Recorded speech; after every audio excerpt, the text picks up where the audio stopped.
안녕하십니까. 저는 조선대학교 사고화평 공사분반 A-4조 신소재공학과 17학번 조성호입니다. 저는 오늘 온라인 익명성의 두 얼굴이라는 주제로 발표를 진행해 보도록 하겠습니다. 일단 순서는 인터넷 익명성에 대해서 간단하게 정의를 내려주고 익명성의 장단점을 이야기하고 각각의 예를 들겠습니다. 그리고 인터넷 익명성이 폐지되었을 때와 인터넷 익명성이 지속되었을 때의 단점을 설문조사한 자료를 보여주고 질문을 받고 발표를 마무리하도록 하겠습니다.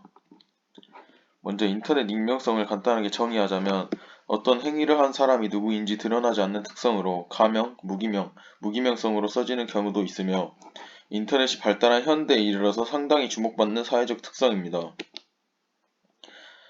이러한 익명성의 장점은 표현에 대해서 자유롭고 선입견 없이 의견에 다가갈 수 있습니다.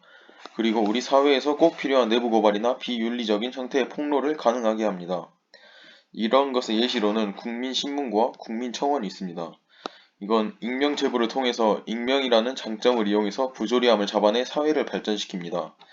아래 사진은 작년에 굉장히 이슈가 됐었던 텔레그램 N번방 용의자 신상을 공개하자는 청원인데요. 이걸로 인해서 N번방 용의자들이 실제로 많이 신상이 공개가 됐었습니다.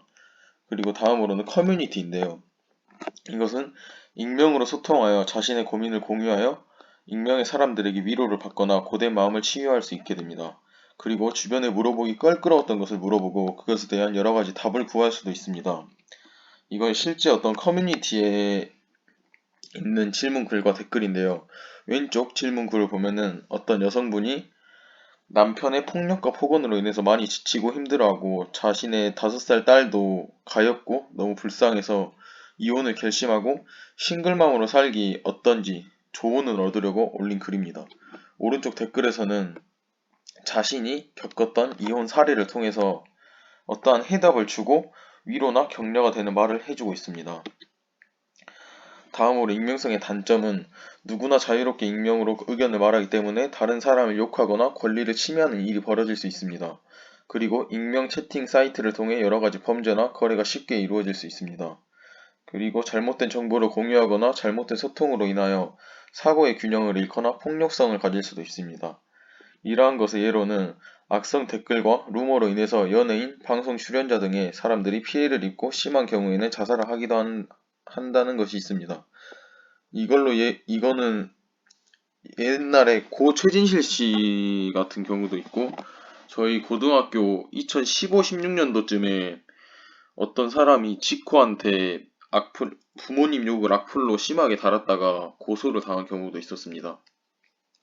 그리고 나서 다음으로는 익명 채팅을 통한 성매매, 담배나 마약 판매가 있습니다.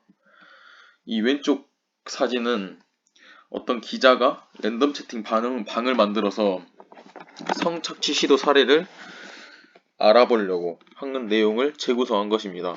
그리고 오른쪽은 작년에 N번방 마약방에 있던 공지 같은 것입니다. 이제 인터넷 실명제를 폐지하거나 존립했을 때 단점을 말하자면 이 아래에 있는 표는 2012년도에 두이 서베이가 인터넷과 모바일 앱 사용자 4,909명을 대상으로 조사한 것입니다.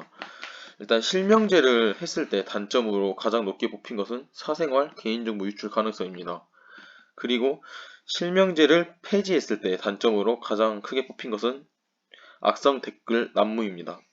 이렇게 실명제를 하거나 실명제를 하지 않았을 때 둘 다 장단점이 명확하게 존재하는 걸 볼 수 있습니다.